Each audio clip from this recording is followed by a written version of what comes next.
Welcome to the AI Law Briefing Podcast. Disclaimer. This podcast contains content generated or significantly edited using artificial intelligence tools. All information is provided for general informational purposes only and reflects knowledge available at the time of publication.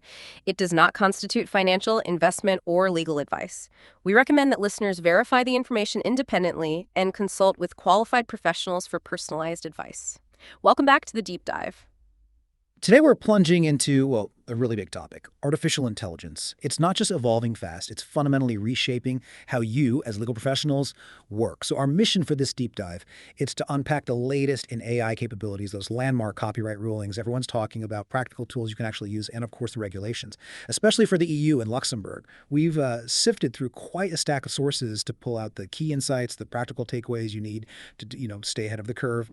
Okay, let's unpack this. There's a lot moving, and it's hitting your practice directly. It really is remarkable, isn't it? How quickly these theoretical chats about AI are becoming real tools and critical legal precedents. Stuff you need to know now.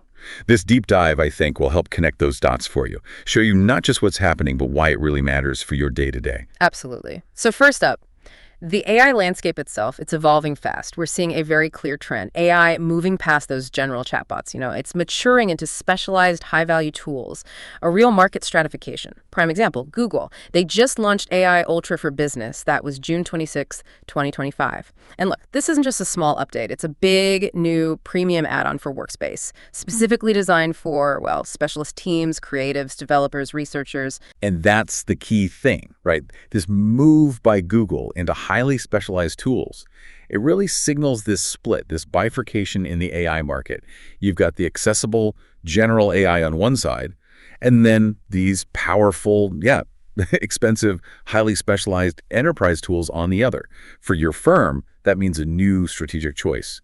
Are you investing in this advanced stuff for a competitive edge? Yeah. And how does that even fit? Exactly. And the components. For creatives, there are tools like Flow, that's AI filmmaking, using their new VO3 model, and Whisk for generating images or short videos. Think about it. This could let firms produce really professional marketing or maybe training content in-house. And for researchers, which is probably more relevant day-to-day for many of our listeners, higher usage limits for deep research in Gemini. That thing transforms a prompt into a huge research plan, scanning hundreds of websites. Plus, top-tier access to Notebook LM for analyzing source documents up to 1.5 million words. The applications for legal teams, preliminary research, due diligence, knowledge management. It's potentially very powerful. Right. And they also mentioned Project Mariner for workflow automation, though it's US only for now. Yeah. It lets you assign AI agents to do background tasks like data entry. And that term agent, Yeah. it's popping up everywhere, isn't it? Google's Mariner, AWS, talking about agents. Yeah, I noticed that too. It's not a coincidence. It points to this fundamental shift towards multi-step automated workflows. The real productivity leap, I think, won't just be asking better questions. It'll be delegating entire processes. The AI handles steps A, B, and C. That is a really powerful way to frame it. And it's not just Google, right? Meta's doing practical stuff too. They've got message summaries rolling out in WhatsApp. AI gives you bullet points from unread message chains. Imagine catching up on internal firm chat quickly. And importantly, they say it's private processing. Meaning on device. Exactly. On-device summaries, content not shared with Meta. It's off by default. English in the US first, but still.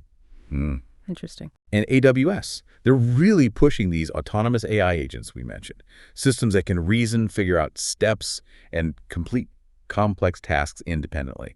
They gave an example in biopharma, different agents like R&D, legal, finance, collaborating on complex questions. Yeah. It's a glimpse of quite advanced automation. Okay, but this brings us to a really critical point for lawyers, the risk.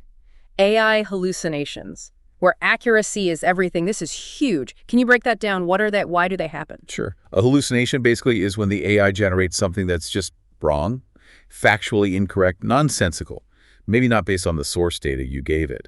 And it's not like the AI is lying. These are, at their core, incredibly sophisticated pattern matchers. If the data they were trained on was incomplete, or maybe biased, or if they just misunderstand your prompt, they can essentially invent information that sounds plausible. Plausible, but potentially disastrous in a legal context. Exactly. The ethical risks, the professional hazards, they're significant. We've already seen court sanctions linked to lawyers relying on unchecked AI output. It's serious. So what's the defense? How do lawyers manage this risk right now? right now.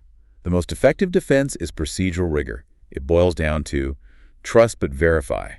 While the tech catches up, your process is your protection. Okay, so practically, what does trust but verify look like? Well, first, prompt engineering.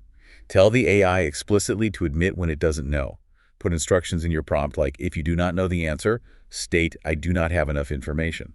Simple but effective. Makes sense. What else? Demand citations. Always. Instruct it. Extract direct quotes and require citations for all legal assertions. Make it show its work. And restrict the knowledge base. If you're analyzing specific documents, tell it. Answer only using these provided documents. Do not use your general knowledge. Box it in. Okay, that's on the input side. What about integrating it into the workflow safely? Think of AI output as a first draft. Always. Never the final filing. It's a starting point. A human lawyer, a qualified one, must review, verify, and edit it. And verification means? Cross-checking everything. Every legal citation, every case law reference, every factual claim needs independent verification against trusted sources. Your Westlaw, your LexisNexis, official court records, non-negotiable. And finally, maintain human oversight, just like supervising a junior associate rater. Ask the AI why. Probe its reasoning. Don't just accept the output. Understand how it got there. So the bottom line here for your practice, AI is a collaborator, a powerful one maybe, but it still absolutely needs your expert human judgment, your ethical compass. Precisely. It augments. It doesn't replace that critical legal mind. Okay, let's switch gears. We need to dive into that huge legal battleground, fair use and AI training data. This is fundamental. Can AI companies train their models on copyrighted stuff without permission, without paying? We just saw two really big U.S. federal court rulings late June 2025. They're U.S. cases, yes, but the ripples, they're global, especially for EU copyright thinking. Absolutely. These are bellwether cases. First, the Anthropic case. Authors suing over the Claude model. Judge Alsup's ruling was, interesting, a split decision. On one hand, he said the process of training Claude on legally acquired books, that was quintessentially transformative. Fair use. He compared it to a human learning to write. Right. But the sting was in the tail. Exactly. The other hand, he found Anthropic might have broken the law by getting those books from pirated sources in the first place. So that part, the illegal acquisition, is heading to trial in December 2025. Potential big damages. And that's a fascinating bit, this legal duality. The court separated the use transformative from the act of obtaining potentially illegal piracy. What this really implies, you can't just launder illegally obtained data through AI training. The original sin, the piracy, still taints it. For lawyers advising clients, due diligence on the entire data supply chain just became absolutely critical. Where did this training data actually come from? Makes sense. Then there's the Meta case. Different authors, including Sarah Silverman, suing over the llama model. Judge Chabria dismissed this one. But wow, it came with a serious warning. Yeah, it was a procedural dismissal, wasn't it? He basically said the plaintiffs didn't argue it correctly, didn't show market harm effectively. Right.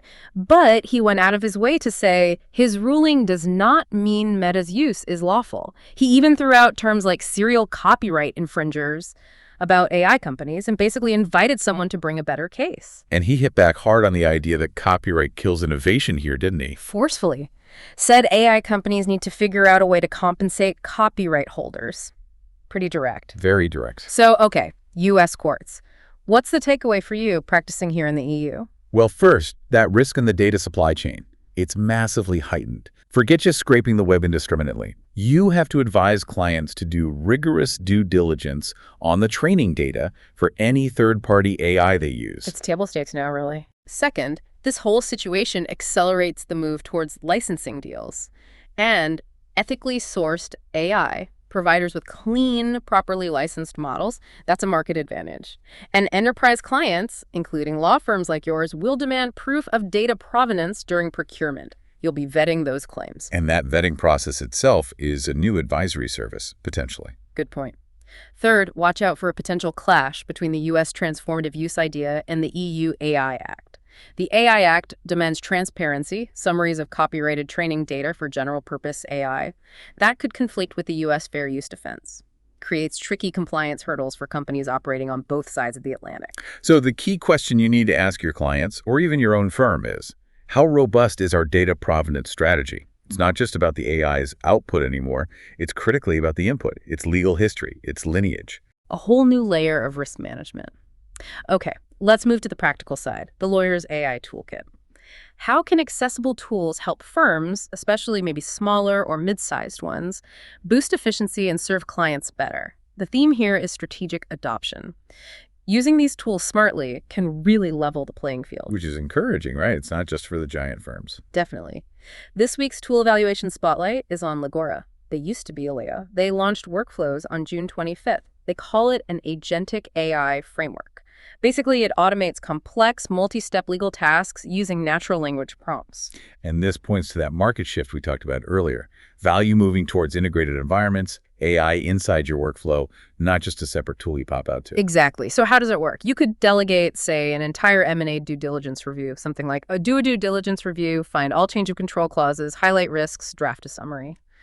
The Legora agent plans the steps, runs the analysis, uses different tools, and generates a report. And think about the billing implications there. What took an associate weeks reviewing a data room might now take hours. It's like that highly skilled paralegal, but software. Always on, always ready. This really forces a rethink of the billable hour for certain tasks, pushes towards fixed fees, value billing. Yeah, it's a big disruptor, potentially. Using it seems intuitive. Define the goal, give it docs, run the workflow. Pricing isn't public, suggests enterprise level. But big firms like Bird & Bird, Cleary Gottlieb are using it, so smaller firms should watch this space closely. Definitely one to monitor. And critically for EU lawyers, Legora stresses its EU focus. GDPR compliant, ISO 27001 SOC2 certified, data hosted regionally in the EU, and importantly, they state customer data is not used to train their foundation models.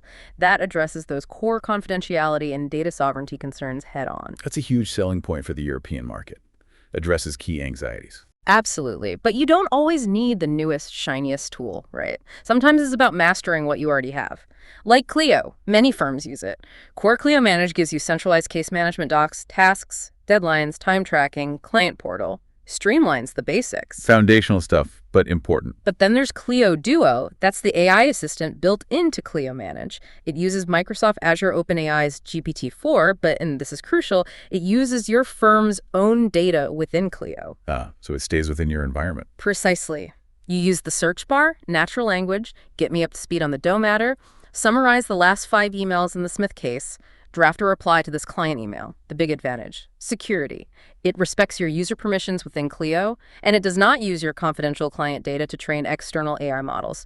Addresses that core ethical worry. That's key, keeping client confidentiality sacrosanct. And Clio enables automation too, right? Client intake with Clio Grow, automating welcome emails, forms, scheduling, document automation with Clio Draft reusable templates for engagement letters, retainers, auto-populated from Clio Manage. There was a Belgian firm generating notices in under 10 minutes. Real-time savings on routine tasks. Plus, Clio highlights GDPR compliance, storing client data within Europe. Critical for Luxembourg firms. So, connecting this back, AI isn't this separate thing floating outside your practice. It's becoming embedded, part of the plumbing, empowering lawyers, handling the repetitive stuff, freeing you up for the strategic thinking, the high-value advice only a human lawyer can give. Exactly. It's augmentation, not replacement. A vital distinction. Okay, final section. The regulatory horizon. Things are moving fast here, too. The EU AI Act is setting the global standard. If you're in Luxembourg, you need to understand the EU framework and how Luxembourg is implementing it. It's the rule book for the future, essentially. The EU AI Act Regulation 2024-1689, it's the world's first big, comprehensive AI law, uses a risk-based approach. Think of it like a pyramid. Top level, unacceptable risk, banned outright. Things like cognitive manipulation, social scoring, most real-time biometric ID. That ban kicked in Feb 2nd, 2025. So those are off the table completely. Correct. Next level down, high risk, this is critical for you, includes AI and employment, justice, law enforcement, essential services. Providers need conformity assessments, data governance, documentation, human oversight, strict rules. Right, the compliance burden falls heavily there. Then limited risk, mostly about transparency. Tell people if they're interacting with a chatbot. Label deepfakes, and the base of the pyramid. Minimal risk. Most AI systems, like spam filters, largely unaffected. And this complexity, this risk-based approach, it's not just a burden for your clients, is it? It's a massive new advisory opportunity for you. The act is complex, its reach is global, the fines are huge, up to 7% of global turnover, more than GDPR. Firms are perfectly placed to guide clients through compliance, inventorying AI, classifying risk, impact assessments, setting up governance. Your expertise is vital. Good point. And let's flag key dates for that advice. Feb 2nd, 2025. Ban on prohibited practices is live. Clients need to audit now. August 2nd, 2025. Rules for general-purpose AI models apply. Governance bodies like the AI office get set up. Penalties are active. So clients using GPAI need documentation from providers. Enforcement starts. So August 2025 is a key date for GPAI users. Yes. Then August 2nd, 2026, that's the main deadline for high-risk systems. Clients deploying or providing these need full compliance frameworks ready by then. And a later date, August 2027, for high-risk systems already covered by other specific EU laws like certain product regulations. Okay, so a phased implementation based on risk and type. Exactly. Now, specifically in Luxembourg, the country isn't just passively implementing EU law, it has its own national strategy, sovereignty, partnership, regulation. Big news on June 17th, 2025, a major strategic partnership with Mistral AI, the big European AI player. This is part of Luxembourg's Accelerating Digital Sovereignty 2030 plan. And the core of that Mistral deal, it's about keeping control, isn't it? Absolutely. Data sovereignty is key. All AI solutions provided under this deal will be hosted on-site in Luxembourg. Sensitive state data stays under national control, protected by EU and Lux law. That's a powerful statement. And it's framed as supporting European tech, too. Explicitly, creating European-style artificial intelligence with a Luxembourg touch. Focused on trusted, explainable AI for sensitive government use, developed with local researchers. So Luxembourg is being proactive here, sending a clear signal favoring secure, sovereign, EU-based AI. That's really important market intelligence if you're advising clients on tech procurement, especially anything touching the public sector or highly sensitive data. Definitely. And the final piece is local implementation. Draft Law No. 8476. This is the law that puts the EU AI Act into practice in Luxembourg, mainly by naming the authorities in charge. So who is in charge? The CNPD, the National Data Protection Authority, is the lead supervisor, the main point of contact. But other regulators, like the CSSF for the financial sector, will supervise AI in their specific areas, working with the CNPD. Okay, so sectoral expertise combined with central oversight. That makes sense. It gives clarity, right? If your client is a bank using AI for credit scoring, the CSSF is their primary regulatory contact on that, coordinating with CNPD. Having CNPD as the lead also signals a strong focus on fundamental rights, data protection, tying AI Act compliance closely to GDPR. And they have to set up a sandbox too, don't they? Yes, the CNPD is mandated to establish a regulatory sandbox by August 2026. So a space for innovation within defined guardrails. Okay, let's unpack this. What it means is Luxembourg is building a really solid, clear framework, using the EU Act as a base, but making it very specific and practical for work done here. A clear and predictable environment is good for business and good for legal advisors. So wrapping up this deep dive, the core message feels pretty clear.